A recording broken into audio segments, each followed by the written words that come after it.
Hello dear aspirants, આપ સર્વેનું અમારી YouTube channel game changing સાયકોલોજીમાં હાર્દિક સ્વાગત છે. આજના વિડીયોમાં આપણે પ્રોબેશન ઓફિસર, ચીફ ઓફિસર તેમજ અન્ય કેટલીક સરકારી પરીક્ષાઓ માટે સમાજશાસ્ત્ર એટલે કે સોશિયોલોજી સબ્જેક્ટ અગત્યનો છે. અને સાથે સાથે જે વિદ્યાર્થીઓ બેચલર ઇન સોશિયોલોજી અને માસ્ટર ઇન સોશિયોલોજી કરી રહ્યા છે તો એમને માટે પણ ઓફકોર્સ આ વિડીયોઝ ખૂબ અગત્યના છે. અને આજથી આપણે એક ફરીથી નવા ચેપ્ટરની શરૂઆત કરવાના છે, જે છે માનવ સંબંધોની વ્યવસ્થા તરીકે સમાજ. ઓકે, તો એમાં આપણે સમુદાય શું છે, સમાજ શું છે, એ વિશેની ડિટેલમાં ચર્ચા કરવાના છે. તમે અગાઉના વિડીયોઝ જોયા ન હોય તો પ્લેલિસ્ટમાં જઈને એ વિડીયોઝ પણ ચેક કરી શકો છો. તમે અહીંયા જોઈ શકો છો માનવ સંબંધોની વ્યવસ્થા તરીકે સમાજ, સમુદાય અને કેટલાક સમાજશાસ્ત્રીય સિદ્ધાંતો વિશેની સમજૂતી એ ચેપ્ટર આપવામાં આવ્યું છે. એ અંતર્ગત આપણે ઉત્ક્રાંતિવાદ, કાર્યાત્મકવાદ ઓલરેડી ભણી ચૂક્યા છે. તો હવે સમાજ, સમુદાય અને કેટલીક જે વ્યવસ્થાઓ છે માનવ સંબંધોની, એના વિશે આપણે ડિટેલમાં ચર્ચા કરવાના છે. તો સૌપ્રથમ તો ક્વેશ્ચન આવે કે જો આપણે સમાજની વાત કરીએ છીએ તો સમાજ એટલે શું? ફક્ત રહેવું કે આજુબાજુના લોકોની સાથે એક ગ્રુપ બનાવીને રહેવું, એને આપણે સમાજ ન કહી શકીએ. તો what is the meaning of સમાજ એટલે કે સોસાયટી. તો સમાજ શબ્દને આપણે રોજબરોજના જીવન વ્યવહારમાં ઉપયોગમાં લઈએ છીએ, પરંતુ સમાજશાસ્ત્રમાં આ શબ્દનો ચોક્કસ અર્થ છે. ઓકે, આપણે ડે ટુ ડે લાઈફમાં સમાજ શબ્દને ઉપયોગમાં તો લઈએ છીએ, પરંતુ જો આપણે સમાજશાસ્ત્રના પર્સપેક્ટિવથી વાત કરીએ તો આ સમાજ શબ્દ એટલે કે જે સોસાયટી શબ્દ છે એનો એક ચોક્કસ અર્થ થાય છે. સમાજ એ એક વિસ્તૃત ખ્યાલ છે. તો સૌપ્રથમ આપણે સ્પષ્ટતા કરી લેવી જરૂરી છે કે આપણને માનવ સમાજનો જ પરિચય હોય છે, કારણ કે આપણો રસ, હિતો માનવ સમાજ સાથે સંકળાયેલા છે. આથી સમાજ એટલે માનવી પૂરતો સીમિત છે એવી ગેરસમજ ઊભી થાય છે. ઓકે, જનરલી આપણો જે કનેક્શન છે એ આપણા હિત માટે, અથવા તો આપણો જે રસ છે, હિત છે, એ માનવ સમાજ સાથે જ સંકળાયેલું છે. અને એટલા માટે આપણા મનમાં જે સમાજનો કોન્સેપ્ટ જે છે એ ફક્ત ને ફક્ત માનવીઓ પૂરતો સીમિત છે, એટલે કે લિમિટેડ છે. અને એટલા માટે આપણને શું થાય છે, ગેરસમજ, મિસઅન્ડરસ્ટેન્ડિંગ ઊભી થાય છે. પરંતુ પશુઓ, પક્ષીઓ, જીવજંતુઓ પણ સામૂહિક જીવન ધરાવે છે. તો ફક્ત માણસ જ ગ્રુપમાં રહે છે એટલે માણસનો પોતાનો સમાજ છે એવું નથી. પરંતુ જો આપણે બ્રોડ મિનિંગમાં જોઈએ, વિસ્તૃત અર્થમાં જોઈએ, તો જે કોઈ પશુઓ છે, પક્ષીઓ છે, જીવજંતુઓ છે, તો એ બધા જ સામૂહિક જીવન ધરાવે છે. જેમ કે ઉધઈ, મધમાખી, કીડી, ચિમ્પાન્ઝી વગેરે તેમના સામૂહિક જીવનના આધારભૂત વૈજ્ઞાનિક અભ્યાસો પણ થયેલા છે. તો આપણે ફક્ત એમ જ કોઈ પણ પ્રકારનો પુરાવો આપ્યા વગર નથી કહેતા કે ઉધઈ છે, મધમાખી છે, કીડી છે, ચિમ્પાન્ઝી છે, એ પણ સમાજમાં રહે છે, પરંતુ તેની ઉપર ચોક્કસ વૈજ્ઞાનિક અભ્યાસો થયેલા છે. ઓકે, આપણે ચિમ્પાન્ઝીની વાત કરીએ તો એની ઉપર વૈજ્ઞાનિક અભ્યાસો થયેલા છે. કીડીની વાત કરીએ તો કીડી વિશે પણ વૈજ્ઞાનિક અભ્યાસો થયેલા છે.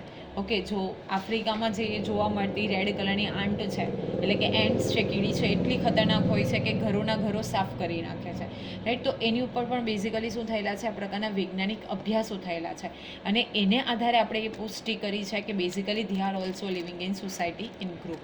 આ માનવી સિવાય અન્ય માનવેતર સજીવો પણ સામૂહિક જીવન જીવે છે અને તેમના પણ ખુદના સમાજ હોય છે. એટલે ફક્ત માનવી જ એક સામૂહિક જીવન જીવતું પ્રાણી છે એવું નથી, પરંતુ જો બીજા અધર આપણે સજીવોની વાત કરીએ તો એ લોકો પણ શું કરે છે, ગ્રુપમાં જીવન જીવે છે, સોસાયટીમાં, સમાજમાં રહે છે અને એમનો પણ પોતાનો સમાજ હોય છે. માનવ સમાજ અને માનવેતર સમાજ તેમના સહજીવનની સમાનતા ધરાવે છે અને તેઓ દ્વારા તેમની મૂળભૂત જરૂરિયાતો જેવી કે વસ્તીની જાળવણી, ભરણ પોષણ, સંરક્ષણ, નવા સભ્યોની ભરતી, કાર્ય વિભાજન અને સમૂહ એકતા દ્વારા વ્યવસ્થાનું સાતત્ય જાળવે છે. તો જે માનવ સમાજ છે, આપણે એવું કહી શકીએ કે જો ગોડનું બેસ્ટ ક્રિએશન હોય તો એ માનવ સમાજ છે, એટલે કે માનવ છે, માનવ સમાજ નહીં પરંતુ માનવ છે, કારણ કે એ બધું સમજી શકે છે. એટલા માટે જે અન્ય સજીવો છે તો એમની પાસે વસ્તીની જાળવણી કરવી, ભરણ પોષણ કરવું, સંરક્ષણ કરવું, નવા સભ્યોની ભરતી, કાર્ય વિભાજન, સમૂહ એકતા, એ બધી વસ્તુ નથી જોવા મળતી. પરંતુ જો આપણે સંભાવ માનવ સમાજની વાત કરીએ તો વસ્તીની જાળવણી કેવી રીતે કરવી, લોકો જે ફેમિલી સભ્ય છે તો એનું ભરણ પોષણ, એનું સંરક્ષણ કેવી રીતે, એટલે કે એની સિક્યુરિટી. તો આ દરેક વસ્તુ જે છે એ વ્યવસ્થાનું સાતત્ય ધરાવે છે. ચિમ્પાન્ઝીમાંથી માનવની ઉત્ક્રાંતિ થઈ એ તમને ખબર હશે. માનવ ઉત્ક્રાંતિવાદ જે ડાર્વિને આપ્યો છે એ તમે આ ફોટો દ્વારા જોઈ શકો છો. સૌપ્રથમ એવું કહેવામાં આવે છે કે ચિમ્પાન્ઝીમાંથી ધીરે સમય જતાં શું થાય છે કે આ વર્તમાન જે માનવી છે એની ઉત્ક્રાંતિ થાય છે. તો ચિમ્પાન્ઝીમાંથી માનવની શું થાય છે? ઉત્ક્રાંતિ થાય છે. એ તમે ચિત્ર દ્વારા જોઈ શકો છો.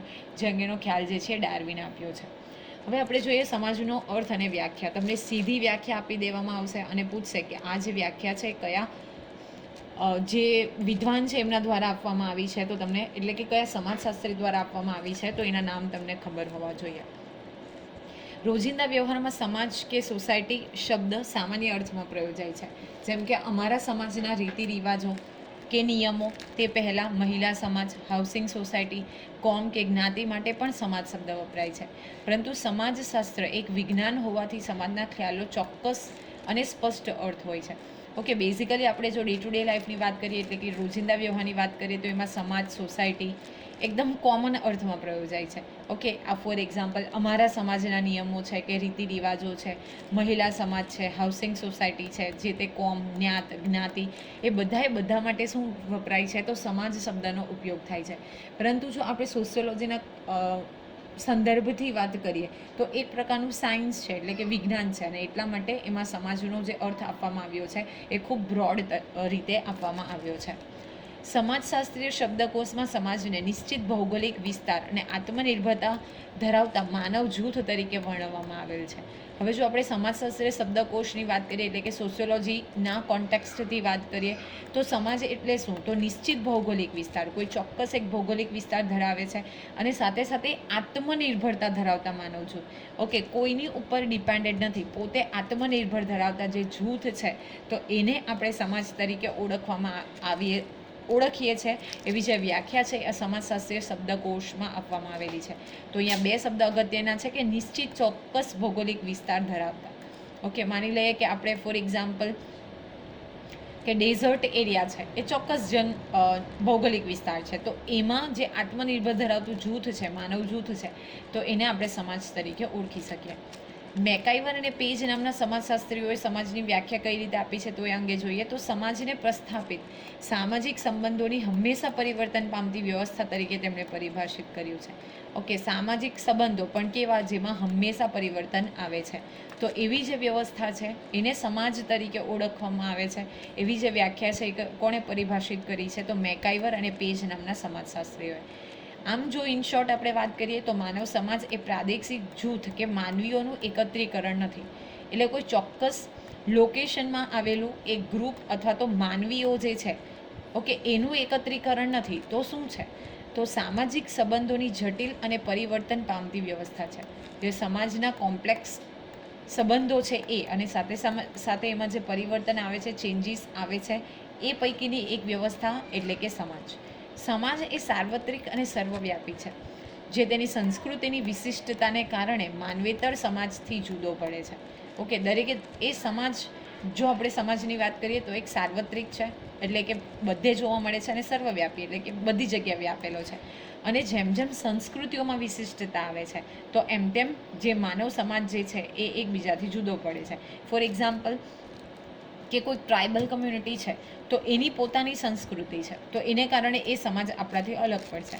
માની લઈએ કે કોઈક હિન્દુ સમાજ છે, એની પોતાની સંસ્કૃતિ છે, તો એ બાકીના જે સમાજ છે એનાથી જુદા પડશે. હવે આપણે જોઈએ સમાજના લક્ષણ. તો સૌપ્રથમ જે છે, તો લક્ષણની આપણે વાત કરીએ તો એક ફર્સ્ટ પોઈન્ટ આવશે સામાજિક સંબંધો.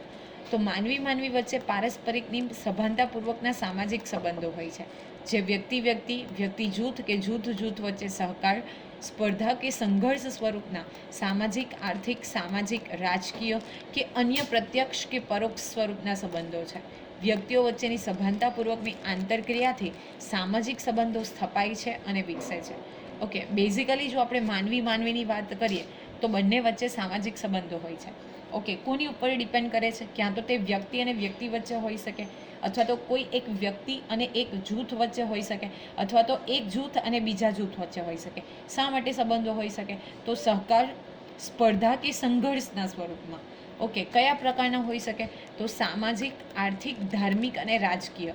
અને પ્લસ કે પ્રત્યક્ષ રીતે પણ હોઈ શકે અને પરોક્ષ રીતે પણ હોઈ શકે. એટલે કે બેઝિકલી આપણે આંતરક્રિયાની વાત કરીએ તો એનાથી સામાજિક સંબંધો, એક્શન રિએક્શનથી શું થાય છે? આ જે સામાજિક સંબંધો છે એ સ્થપાય છે અને સાથે સાથે વિકસે છે. ઓકે, નેક્સ્ટ છે સમાનતા અને વિભિન્નતા. તો સમાજના સભ્યોમાં માનવી તરીકેનું મૂળભૂત સામ્ય જોવા મળે છે. ઓકે, સમાજમાં વસતા દરેક માનવીઓ છે તો એનામાં આપણે શું જોવા મળે છે? સામ્ય એટલે કે સમાનતા જોવા મળે છે. તેની સાથે સમાજમાં સ્ત્રી પુરુષની જાતીય વિભિન્નતા રહેલી છે. શાળાના વર્ગોમાં વિદ્યાર્થીઓ માનવી તરીકે એક સરખાપણું ધરાવે છે, પરંતુ તેઓમાં લિંગ, વય, શારીરિક બૌદ્ધિક શક્તિઓ, રસ, હિત, વલણ, ધ્યેયોમાં પણ વિભિન્નતા જોવા મળે છે. ઓકે, તો સમાજમાં દરેક જે રહેલા માનવીઓ છે તો એમાં તો સામ્યતા જોવા મળે છે, પરંતુ જો આપણે જાતિની દ્રષ્ટિએ વાત કરીએ તો સ્ત્રી અને પુરુષ બંનેમાં વિભિન્નતાઓ રહેલી છે. શાળાના વર્ગમાં ઘણા બધા વિદ્યાર્થીઓ હોય તો વિદ્યાર્થીઓ માનવીઓ તો છે એ અંગે સરખાપણું છે, પરંતુ દરેક વિદ્યાર્થીઓની લિંગ એટલે કે સ્ત્રી છે કે પુરુષ છે, એ લોકોની વય એટલે કે એજ, શારીરિક અને બૌદ્ધિક શક્તિઓ એટલે કે ફિઝિકલ અને મેન્ટલ એબિલિટીઝ, એનો રસ એટલે કે ઇન્ટરેસ્ટ, ઓકે, સાથે સાથે એના વલણ, એના એટીટ્યૂડ, એનો ધ્યેય જે છે, ગોલ છે, એ દરેક વસ્તુમાં આપણને શું જોવા મળે છે? વિભિન્નતા જોવા મળે છે, એટલે કે ડિફરન્સ જોવા મળે છે. સમાજનો ઉદ્ભવ અને સંચાલન સામ્ય અને વિભિન્નતાને કારણે જ શક્ય છે. ઓકે, તો આ પણ અગત્યનું છે કે સમાજના આપણે ઉદ્ભવની વાત કરીએ, સાથે સાથે સંચાલનના વાત કરીએ એટલે કે મેનેજમેન્ટની વાત કરીએ તો સામ્યતા અને ભિન્નતા છે એને કારણે પોસિબલ છે. ઓકે, મતલબ કોમન વસ્તુ પણ છે, સામ્યતા પણ છે અને વિભિન્નતા એટલે કે ડિફરન્સ પણ છે. સમાજ માટે બંને અનિવાર્ય અને એકબીજાના પૂરક છે. તમને અહીંયાથી ક્વેશ્ચન પૂછાઈ શકે કે સમાજશાસ્ત્રીય પર્સપેક્ટિવથી આપણે વાત કરીએ તો સમાનતા અને વિભિન્નતા એ બે વચ્ચે કેવો સંબંધ છે? તો એ બીજાના કેવા છે? પૂરક છે. તો આ સ્ટેટમેન્ટ અગત્યનું છે કે સામ્યતા અને વિભિન્નતા એ બંને વચ્ચે કેવો સંબંધ છે? તો બંને એકબીજાના પૂરક છે. નેક્સ્ટ છે જુદા જુદા જૂથો અને સાથે સાથે પેટા જૂથો. તો સમાજ કૌટુંબિક, સામાજિક, સાંસ્કૃતિક, ધાર્મિક, આર્થિક અને રાજકીય જૂથો અને જૂથ વિભાગોમાં વહેંચાયેલા છે, જે સમાજનું મહત્વનું લક્ષણ છે. તો સમાજને પણ આપણે કૌટુંબિક રીતે, સામાજિક રીતે, સાંસ્કૃતિક રીતે, ધાર્મિક રીતે, આર્થિક રીતે, રાજકીય રીતે અલગ જૂથ એટલે કે ગ્રુપમાં ડિવાઈડ કરી શકીએ છીએ અને એ સમાજનું મહત્વનું લક્ષણ છે. સમાજ જીવનની વિવિધ જરૂરિયાતોને સંતોષવા માનવીઓ વચ્ચે કાર્યનું વિભાજન થાય છે. ઓકે, સમાજ જીવનની જે કોઈ પણ વિવિધ જરૂરિયાતો છે તો એ જરૂરિયાતોને સંતોષવા માટે માનવીઓ વચ્ચેનું શું થાય છે? કાર્ય વિભાજન થાય છે, જેમાંથી સત્તા અને દરજ્જાના આધાર પર સામાજિક કોટિક્રમ વિકસે છે, જે સામાજિક અસમાનતા સૂચિત કરે છે. તમને ખબર હશે, ફોર એક્ઝામ્પલ અહીં લખેલું છે કે જરૂરિયાતો સંતોષવા માટે, માનો કે સૌથી અગત્યની જરૂરિયાત જે છે, ફોર એક્ઝામ્પલ આપણે એવું કાઉન્ટ કરી લઈએ કે ઘર. ઓકે, તો ઘર બનાવવા માટે મજૂર વર્ગની જરૂર પડશે. ઓકે, અને જેની પાસે વધુ પૈસા છે તો એ ઘર બનાવશે, તો એમાં એક સત્તા અને સાથે સાથે એનો દરજ્જો. તો જે વ્યક્તિ પાસે પૈસા છે એ ઘર બનાવે છે તો એનો પોતાનો દરજ્જો ઊંચી કક્ષાનો હશે, અને જે મજૂર વર્ગ છે, જે મજૂરી કરી રહ્યા છે, તો એની જે દરજ્જો છે એ નીચી કક્ષાનો છે. એટલે બેઝિકલી શું થાય છે? અસામાજિકતા જે છે એ ઇન્ડિકેટ થાય છે. તમે જોઈ શકો છો કે સમાજમાં એરિસ્ટોક્રેટિક પીપલ પણ રહેલા છે. ઓકે, રીચ પીપલ છે, કોમન પીપલ, મધ્યમ વર્ગીય એટલે કે મિડલ ક્લાસ ફેમિલી પણ રહે છે, પુઅર પણ રહે છે, અને પુઅરર ફેમિલીઝ એટલે કે સૌથી ગરીબ ફેમિલીઝ પણ જે છે એ આપણે જોઈ શકીએ છીએ. તો અકોર્ડિંગ ટુ જૂથ, મતલબ આ જે ગ્રુપ્સ છે એને આધારે આપણે સામાજિક અસમાનતા એટલે કે જે અનઇક્વાલિટી છે એ આપણે જોઈ શકીએ છીએ. નેક્સ્ટ છે સામાજિક નિયંત્રણ. તો જુદી જુદી સામાજિક પરિસ્થિતિમાં વ્યક્તિ કઈ રીતે વર્તી શકે છે અને કઈ રીતે વર્તી ન શકે તે દર્શાવતી ધોરણાત્મક વ્યવસ્થા કે ઢબ દરેક સમાજમાં હોય છે, જેને સામાજિક નિયંત્રણ કહે છે. ઓકે, દરેક વ્યક્તિ સમાજમાં રહે છે તો એનું બિહેવિયર કેવું હોવું જોઈએ? તો દરેક સમાજના પોતપોતાના નિયમો છે, રૂલ્સ રેગ્યુલેશન્સ છે, તો એને શું કહીએ છીએ? એટલે કે ધોરણો છે, સ્ટાન્ડર્ડ સેટ કરેલા છે. તો એના માટેની જે ધોરણાત્મક વ્યવસ્થા છે તો એને આપણે સામાજિક નિયંત્રણ એટલે કે સોશિયલ કંટ્રોલ તરીકે ઓળખીએ છીએ. તે સમાજના અસ્તિત્વ અને સાતત્ય માટે જરૂરી છે. લોકનીતિ, રિવાજો, ફેશન, કાયદા, શિષ્ટાચાર વગેરે સમાજમાં માનવીનું ઘડતર અને નિયંત્રણ કરે છે. ઓકે, દરેક સમાજના પોતાના લોકનીતિ, દરેક અલગ નીતિઓ છે, રિવાજો છે. ઓકે, સાથે સાથે ટ્રેડિશન્સ, પરંપરા છે, કાયદાઓ છે. તો એને આધારિત સમાજમાં માનવીનું શું થાય છે? ઘડતર થાય છે અને સાથે સાથે નિયંત્રણ પણ થાય છે. દરેક સમાજના પોતપોતાના નિયંત્રણો છે, પોતપોતાના રૂલ્સ રેગ્યુલેશન્સ છે. નેક્સ્ટ છે સાતત્ય. તો સામાજિક નિયંત્રણની પદ્ધતિ સમાજના સાતત્યને, અસ્તિત્વને ટકાવી રાખે છે. જે કોઈ પણ સોશિયલ કંટ્રોલ છે, ઓકે, સામાજિક નિયંત્રણો છે, એ સમાજના અસ્તિત્વને, સમાજના સાતત્યને ટકાવી રાખે છે. લગ્ન અને કુટુંબ સંસ્થાઓ સમાજના સાતત્યમાં મદદરૂપ થાય છે. સામાજિકરણની પ્રક્રિયા દ્વારા કુટુંબ પેઢી દર પેઢી સામાજિક સાંસ્કૃતિક વારસાનું આંતરીકરણ કરી અને સમાજનું સાતત્ય ટકાવી રાખે છે. જે તે સમાજના જે રૂલ્સ છે, રેગ્યુલેશન્સ છે, ટ્રેડિશન્સ છે, ઓકે, પરંપરાઓ છે, તો એ બધી જે વસ્તુઓ છે એને શું કરવામાં આવે છે? કુટુંબની દરેક પેઢીથી પેઢી એનું સ્થળાંતરણ થાય છે, સ્થળાંતર થાય છે અને ફાઇનલી જે સમાજ છે એનું સાતત્ય એટલે કે એનું જે અસ્તિત્વ છે એ ટકી રહે છે. નેક્સ્ટ છે પરિવર્તન. તો સમાજના સાતત્યની સાથે એમાં પરિવર્તન આવે છે. કોઈ પણ વસ્તુ છે, સમાજ છે, તો એ એક સ્ટેબલ નથી. એમાં સમય આવતા એના જે મૂલ્યો છે, એથિક્સ છે, એ બધી વસ્તુમાં પરિવર્તન આવે છે. જો કે સમય અને સમાજે પરિવર્તનની ગતિમાં તફાવત આવતું હોય, પરંતુ પરિવર્તન સમાજનું અવિભાજ્ય લક્ષણ છે. તમે જોઈ શકો છો કે સૌથી પહેલાંની આપણે વાત કરીએ તો જ્યારે વૈદિક કાળ હતો તો ત્યારના રૂલ્સ રેગ્યુલેશન્સ અલગ છે. પછી જ્યારે કિંગ્સ વર રૂલ્ડ તો ત્યારના જે રિવાજો છે એ અલગ છે. અને આજના સમાજની વાત કરીએ તો આપણી પાસે આજે અલગ પ્રકારનું ટ્રેડિશન છે. ઓકે, ઇન ફ્યુચર નેક્સ્ટ જનરેશનની વાત કરીએ તો એ લોકોમાં ફરીથી પરિવર્તન આવશે. તો પરિવર્તન એ સમાજનું અવિભાજ્ય લક્ષણ છે. માનવ સમાજને વિસ્તૃત પરિપ્રેક્ષ્યમાં જોઈએ તો તેમાં અનેક જૂથો, સમૂહો, મંડળો જોવા મળે છે. ભારતીય સમાજમાં વિવિધ સમૂહો, સમુદાય, જ્ઞાતિ, મંડળ અને આર્થિક વર્ગો જોવા મળે છે. સમાજની વિભાવના કોઈ ચોક્કસ જૂથ કે સમુદાયનો નિર્દેશ નથી કરતી, તે અમૂર્ત ખ્યાલ છે. તો આ પણ અગત્યનું છે કે જો સમાજની વિભાવના જે છે એટલે કે સમાજના આપણે પરિપ્રેક્ષ્યની એને ડિફાઇન કરવાની વાત કરીએ તો કોઈ ચોક્કસ જૂથ કે સમુદાયનો એ નિર્દેશ નથી કરતી, મતલબ એ અમૂર્ત ખ્યાલ છે, ફક્ત આપણે ઉપજાવી કાઢેલો ખ્યાલ છે. જ્યારે સમુદાય, સમૂહ અને જૂથ જે છે એ અલગ અલગ પ્રકારના જુદા જુદા ઘટકો છે. હવે આપણે જોઈએ સમુદાય એટલે કે કમ્યુનિટી એટલે શું. તો ઐતિહાસિક સંદર્ભમાં જોઈએ તો જ્યારે માનવીએ પૃથ્વી ઉપર જીવનની શરૂઆત કરી ત્યારે તે શિકાર આધારિત ભટકતું જીવન જીવતો હતો.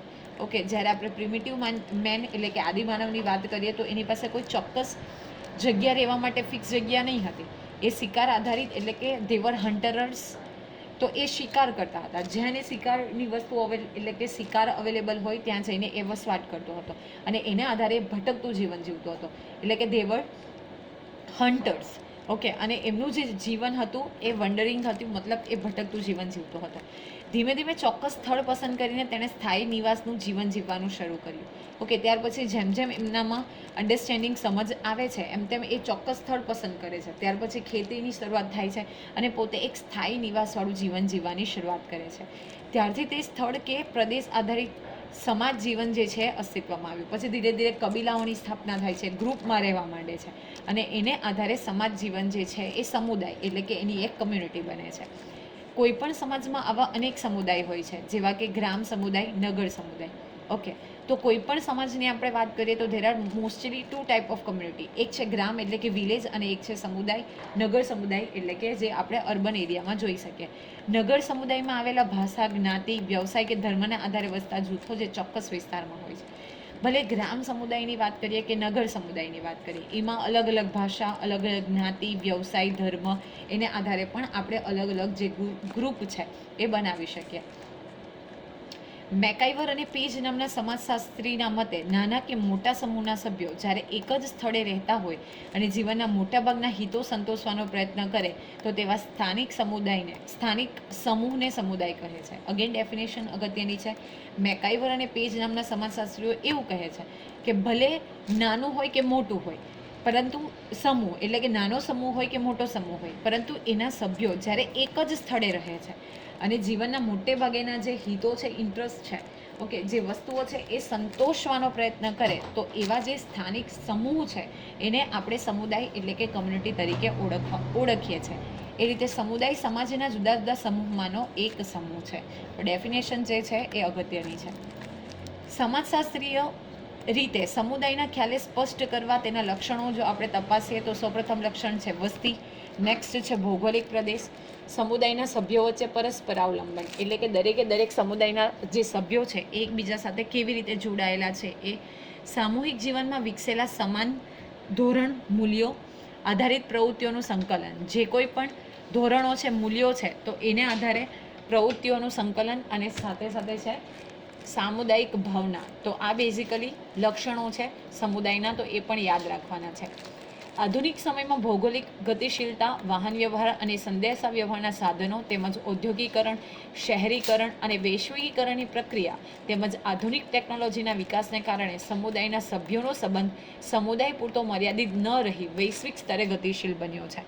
જોકે સમુદાયની વ્યક્તિઓ વ્યાપક સમાજનો ભાગ બને છે અને તે રીતે સમાજ સાથેનું જોડાણ વધે છે. તો આ પણ અગત્યનું છે કે બેઝિકલી જો આપણે આધુનિક સમયની વાત કરીએ તો જે ગતિશીલતા છે, વાહન વ્યવહાર છે, સંદેશા વ્યવહાર છે, ઔદ્યોગિકરણ, ઇન્ડસ્ટ્રીયલાઇઝેશન, શહેરીકરણ, અર્બનાઇઝેશન અને વૈશ્વિકીકરણની વાત કરીએ તો એને કારણે શું થયું છે કે ટેકનોલોજીનો વિકાસ થયો છે અને એક ચોક્કસ સમુદાય પૂરતો એનો કોન્સેપ્ટ મર્યાદિત ન રહેતા એ વૈશ્વિક સ્તર ઉપર આજે આપણે સમુદાય જોઈ શકીએ છીએ. કિંગ્સલે ડેવિસ સમુદાયના મુખ્ય 2 માપદંડ દર્શાવે છે. તો આ પણ અગત્યનું છે કે અકોર્ડિંગ ટુ કિંગ્સલે ડેવિડ જે સમુદાય છે એના મુખ્ય 2 માપદંડ છે.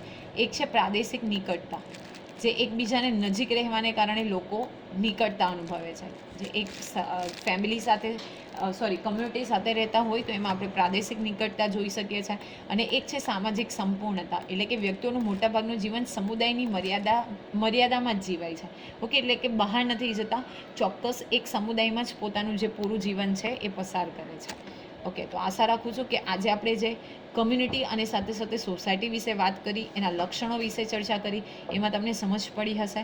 અને જો તમને વિડીયો પસંદ પડે તો વિડીયોને લાઇક કરી અને શેર કરવાનું ભૂલશો નહીં. અને આવા જ વધુ વિડીયો મેળવવા માટે અને એની અપડેટ મેળવવા માટે તમે અમારી યુટ્યુબ ચેનલ ગેમ ચેન્જિંગ સાયકોલોજીને પણ સબસ્ક્રાઈબ કરી શકો છો.